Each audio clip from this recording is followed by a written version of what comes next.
నమస్తే రమగారు. నమస్తే జయ. రమగారు, మనకి ఈ నెలలో హనుమత్ జయంతి ఉంది.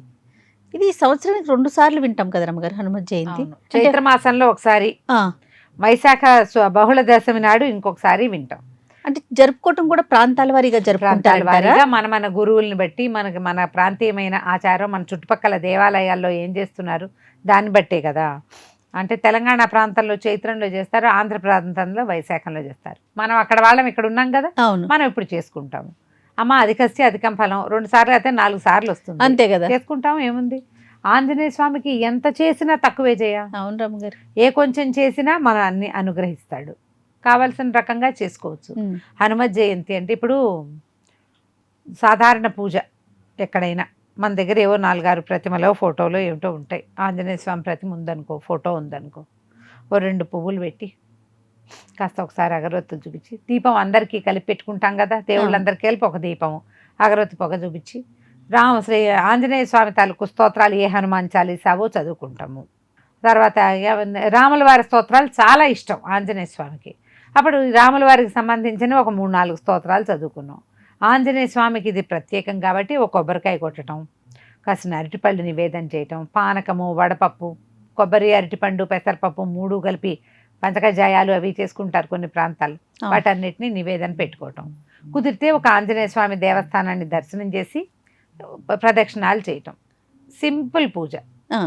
తమలపాకులతో పూజ చేసుకోవచ్చు. హనుమత్ అష్టోత్తరం దొరుకుతుంది మనకి, స్తోత్ర నిధి ఇలాంటి యాప్ల్లో కనపడుతుంది. మామూలు పుస్తకాల్లో కూడా ఆంజనేయ అష్టోత్తరం కనపడుతుంది. లేదా హనుమాన్ చాలీసానే చదువుకుంటూ ఒక్కొక్క దోహాకి ఒక్కొక్క పత్రం చొప్పున పెడతాం. 108 ఆకులతోటి పూజ చేసుకోవచ్చు, 40 ఆకులతోటి పూజ చేసుకోవచ్చు. హనుమాన్ నామాలు చెప్పుకుంటూ పెట్టుకోవచ్చు. ఓకే. తమలపాకులు సమర్పించుకోవటం, లేదా వడలు సమర్పించడం.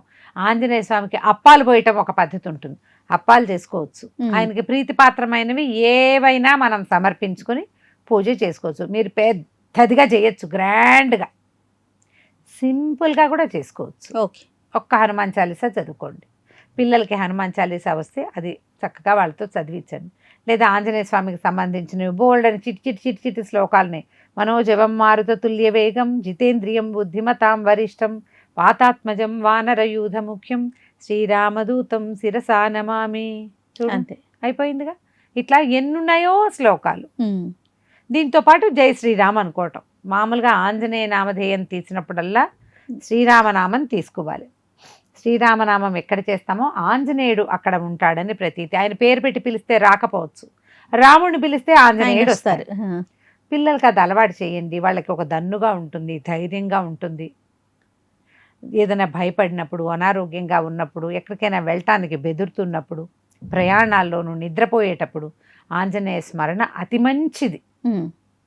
ఎంత తలుచుకుంటే అంత మంచిది. ప్రయాణాల్లో తోడుగా ఉంటాడు, నిద్రపోయేటప్పుడు దుస్వప్నాలు లేకుండా ఉంటాయి.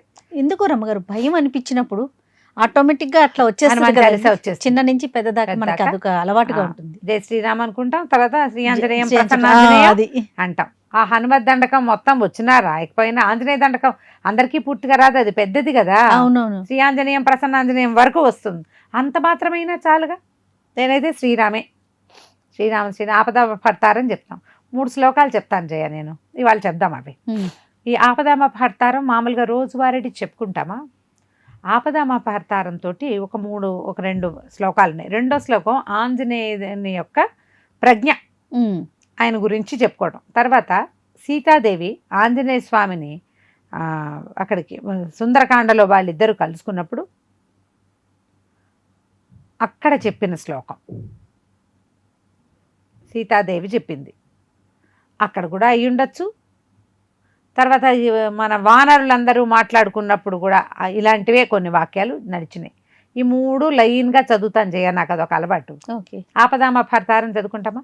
ఆపదామపహర్తారం దాతారం సర్వసంపదాం లోకాభిరామం శ్రీరామం భూయో భూయో నమామ్యహం. ఇది ఒకటి, రాముల వారిది మొదటిది. తర్వాత బుద్ధిర్బలం యశోధైర్యం నిర్భయత్వమరోగత అజాడ్యం వాక్పటుత్పంచ హనుమత్ స్మరణాత్ భవేత్. బుద్ధి, బలం, యశస్సు, ధైర్యము, నిర్భయత్వము, అరోగత, అజాడ్యము, వాక్పటుత్వము, ఇవన్నీ వస్తాయి. హనుమత్ స్మరణాత్ భవేత్. ఆంజనేయ స్వామిని తలుచుకుంటేనే అన్ని మంచి లక్షణాలు వస్తాయి. జబ్బు లేనితనం, ఆరోగ్యం కూడా చేకూరుతుంది. బుద్ధి బలము, యశస్సు, ఆరోగ్యము, అజాడ్యం అంటే బద్ధకం పోతుంది, వాక్పటుత్వం, చక్కగా మాట్లాడే తీరు వస్తుంది, హనుమత్ స్మరణతోటి వస్తుంది. 3వ శ్లోకం నేను చదివేది ఏంటంటే, త్వమస్మిన్ కార్య నిర్యోగే ప్రమాణం హరిసత్తమ హనుమాన్యత్నమాస్థాయ దుఃఖ క్షయకరో భవ. నువ్వు ఇలాంటి పనులు చేయటంలో సమర్థుడివి.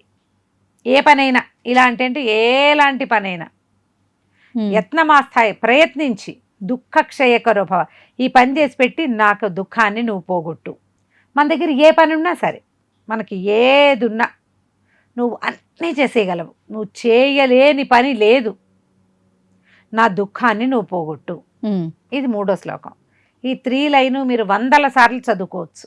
మీరు సమస్యలో ఉన్నా, దుఃఖంలో ఉన్నా, అనారోగ్యంలో ఉన్నా, ఏం చేయాలో అర్థం కాని స్థితి ఉన్నా, మీకు భయం వేసినా, మీరు ఇంటర్వ్యూలకు వెళ్తున్నా, స్టేజ్ ఎక్కేటప్పుడు కూడా చదువుకోవచ్చు.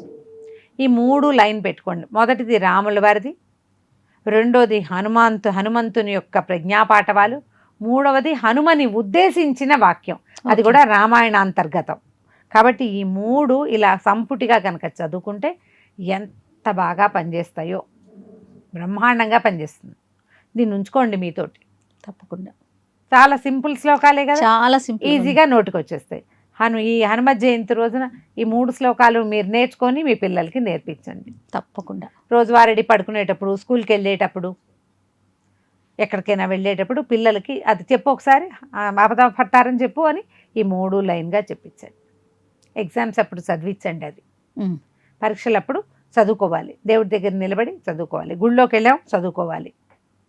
ఎవరైనా వచ్చారు, ఏదైనా వాడికి పద్యాలు వచ్చా, పాటలు వచ్చా, ఇవ్వచ్చు, ఈ 3 చెప్పించండి. మీ వాళ్ళకి, మీ పిల్లలకి రానిది లేదు. ఇంకా అన్ని మంచి లక్షణాలు వస్తాయి. లోపల ఏదైనా చెడు ఉంటే అదంతా పోతుంది. నెగిటివ్ ఫోర్స్ని తోసేస్తుంది బయటికి. అదే నెగిటివిటీ మన చుట్టూ తాకి రానివ్వదు. అసలు ఆంజనేయ స్వామి అలాంటి వాడు.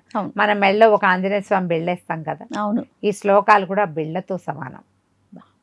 కుదిరితే చక్కగా నేర్చుకోండి, నేర్పించండి తప్పకుండా. హనుమ జయంతిని మనకి పర్వదినాలు చాలా ఉన్నాయి కదా, ఈ హనుమ జయంతి పర్వదినాన్ని కూడా ఆంజనేయ స్వామికి ఒక మందార పువ్వు పెట్టి, ఓ 4 గారెలు, ఓ 2 అప్పాలు, కాస్త హానకం వడపప్పు, లేదా ఒక కొబ్బరికాయ, ఒక 2 అరటిపళ్ళు నివేదన చేసి నమస్కారం చేసుకోండి. ఇంట్లో చేసుకునే పూజా విధానం కుదిరిందా, దేవాలయానికి వెళ్ళరండి, చక్కగా ఒక 5-9 ప్రదక్షిణాలు చేసి రండి ఆంజనేయ స్వామికి, సరిపోతుంది.